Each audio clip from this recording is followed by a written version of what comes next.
ಮಧ್ಯಪ್ರಾಚ್ಯದ ಅತ್ಯಂತ ಪ್ರಮುಖ ಸಮುದ್ರ ಮಾರ್ಗಗಳಲ್ಲಿ ಒಂದಾದ ಸ್ಟ್ರೇಟ್ ಆಫ್ ಹಾರ್ಮುಜ್ನಲ್ಲಿ ಉದ್ವಿಗ್ನತೆ ಮತ್ತಷ್ಟು ಹೆಚ್ಚುತ್ತಿದೆ. ಜಾಗತಿಕ ಇಂಧನ ಮಾರುಕಟ್ಟೆಗೆ ಅತ್ಯಂತ ಮಹತ್ವದ ಈ ಮಾರ್ಗ ಈಗ ಅಂತಾರಾಷ್ಟ್ರೀಯ ರಾಜಕೀಯದ ಕೇಂದ್ರ ಬಿಂದುವಾಗಿದೆ. ಅಮೆರಿಕದ ಅಧ್ಯಕ್ಷರಾದ ಡೊನಾಲ್ಡ್ ಟ್ರಂಪ್ ತಮ್ಮ ಮಿತ್ರ ರಾಷ್ಟ್ರಗಳಿಗೆ ಒಂದು ಮಹತ್ವದ ಮನವಿ ಮಾಡಿದ್ದಾರೆ. ಈ ಮಹತ್ವದ ಸಮುದ್ರ ಮಾರ್ಗದ ಭದ್ರತೆಗಾಗಿ ಯುದ್ಧ ನೌಕೆಗಳನ್ನು ಕಳುಹಿಸಲು ಅಮೆರಿಕ ತನ್ನ ಮಿತ್ರ ರಾಷ್ಟ್ರಗಳನ್ನ ಕೇಳಿಕೊಂಡಿದೆ. ಇರಾನ್ ಜೊತೆ ನಡೀತಾ ಇರುವ ಉದ್ವಿಗ್ನತೆ ಮತ್ತು ಮಧ್ಯಪ್ರಾಚ್ಯದ ಯುದ್ಧ ಪರಿಸ್ಥಿತಿ ಹಿನ್ನೆಲೆಯಲ್ಲಿ ಈ ಸಮುದ್ರ ಮಾರ್ಗದ ಭದ್ರತೆ ಅತ್ಯಂತ ಪ್ರಮುಖವಾಗಿದೆ. ಈ ಕಾರಣದಿಂದಲೇ ಅಮೆರಿಕ ಒಂದು ಸಂಯುಕ್ತ ನೌಕಾಪಡೆ ರಚಿಸಿ ಸಮುದ್ರ ಮಾರ್ಗವನ್ನು ರಕ್ಷಿಸುವ ಯೋಜನೆಯನ್ನ ಮುಂದಿಟ್ಟಿದೆ. ಆದರೆ ಅಮೆರಿಕದ ಈ ಪ್ರಸ್ತಾಪಕ್ಕೆ ಅದರ ಎಲ್ಲಾ ಮಿತ್ರ ರಾಷ್ಟ್ರಗಳು ತಕ್ಷಣ ಒಪ್ಪಿಗೆ ನೀಡಿಲ್ಲ. ಪ್ರಮುಖ ರಾಷ್ಟ್ರಗಳಾದ ಜಪಾನ್, ಆಸ್ಟ್ರೇಲಿಯಾ ಮತ್ತು ಕೆಲವು ಯುರೋಪಿಯನ್ ಯೂನಿಯನ್ ದೇಶಗಳು ಈ ಪ್ರಸ್ತಾಪದ ಬಗ್ಗೆ ಇನ್ನೂ ಎಚ್ಚರಿಕೆಯಿಂದ ನಡೆದುಕೊಳ್ತಾ ಇವೆ.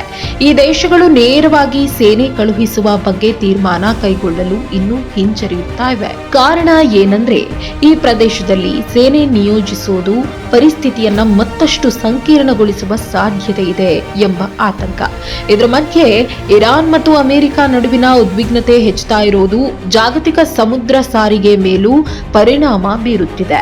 ವಿಶೇಷವಾಗಿ ಸ್ಟ್ರೈಟ್ ಆಫ್ ಹಾರ್ಮುಜ್ ಸಮುದ್ರ ಮಾರ್ಗದ ಮಹತ್ವವನ್ನು ಗಮನಿಸಿದ್ರೆ ಈ ಪರಿಸ್ಥಿತಿ ಇನ್ನಷ್ಟು ಗಂಭೀರವಾಗ್ತಾ ಇದೆ. ವಿಶ್ವದ ಒಟ್ಟು ಕಚ್ಚಾ ತೈಲ ವ್ಯಾಪಾರದ ಸುಮಾರು 20% ಭಾಗ ಇದೇ ಸಮುದ್ರ ಮಾರ್ಗದ ಮೂಲಕ ಸಾಗುತ್ತದೆ. ಅಂದ್ರೆ ಜಗತ್ತಿನ ಅನೇಕ ದೇಶಗಳ ಇಂಧನ ಪೂರೈಕೆ ಈ ಒಂದು ಸಮುದ್ರ ಮಾರ್ಗದ ಮೇಲೆಯೇ ಅವಲಂಬಿತವಾಗಿದೆ. ಈ ಮಾರ್ಗದಲ್ಲಿ ಯಾವುದೇ ಅಡಚಣೆ ಉಂಟಾದ್ರೂ ಅದು ತಕ್ಷಣವೇ ಜಾಗತಿಕ ತೈಲ ಮಾರುಕಟ್ಟೆ ಮೇಲೆ ಪರಿಣಾಮ ಬೀರುತ್ತದೆ.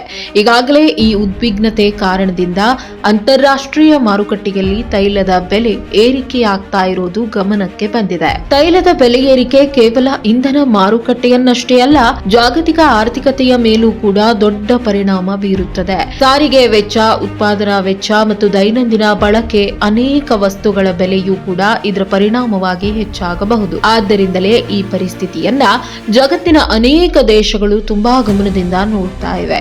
ಮಧ್ಯಪ್ರಾಚ್ಯದಲ್ಲಿ ನಡೀತಾ ಇರುವ ಈ ಉದ್ವಿಗ್ನತೆ ಮುಂದಿನ ದಿನಗಳಲ್ಲಿ ಜಾಗತಿಕ ರಾಜಕೀಯ ಮತ್ತು ಆರ್ಥಿಕತೆಯ ಮೇಲೆ ದೊಡ್ಡ ಪರಿಣಾಮ ಬೀರುವ ಸಾಧ್ಯತೆ ಇದೆ ಎಂದು ತಜ್ಞರು ಎಚ್ಚರಿಕೆ ನೀಡಿದ್ದಾರೆ.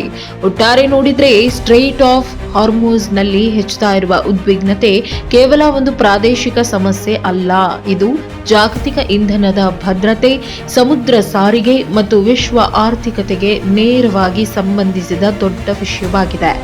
ಮುಂದಿನ ದಿನಗಳಲ್ಲಿ ಅಮೆರಿಕ ಮತ್ತು ಅದರ ಮಿತ್ರ ರಾಷ್ಟ್ರಗಳು ಯಾವ ರೀತಿಯ ನಿರ್ಧಾರ ಕೈಗೊಳ್ಳುತ್ತವೆ ಹಾಗೂ ಈ ಪ್ರದೇಶದಲ್ಲಿ ಉದ್ವಿಗ್ನತೆ ಕಡಿಮೆ ಆಗುತ್ತದೆಯೇ ಅಥವಾ ಇನ್ನಷ್ಟು ಹೆಚ್ಚುತ್ತದೆಯೇ ಎಂಬುದು ವಿಶ್ವದ ಗಮನ ಸೆಳೆದಿದೆ. ಯಾವುದೇ ಸುದ್ದಿಯ ಅಪ್ಡೇಟ್ ಅನ್ನ ಮಿಸ್ ಮಾಡ್ಕೊಳ್ಬಾರ್ದು ಅಂದ್ರೆ ಈಗ್ಲೇ ಒನ್ ಇಂಡಿಯಾವನ್ನ ಸಬ್ಸ್ಕ್ರೈಬ್ ಮಾಡಿ. ನಿಮಗೆ ಬೇಕಾದ ಭಾಷೆಯಲ್ಲಿ ಎಲ್ಲಾ ಸುದ್ದಿ ತಿಳಿಬೇಕು ಅಂದ್ರೆ ಒನ್ ಇಂಡಿಯಾ ಆಪ್ ಅನ್ನ ಡೌನ್ಲೋಡ್ ಮಾಡ್ಕೊಳ್ಳಿ.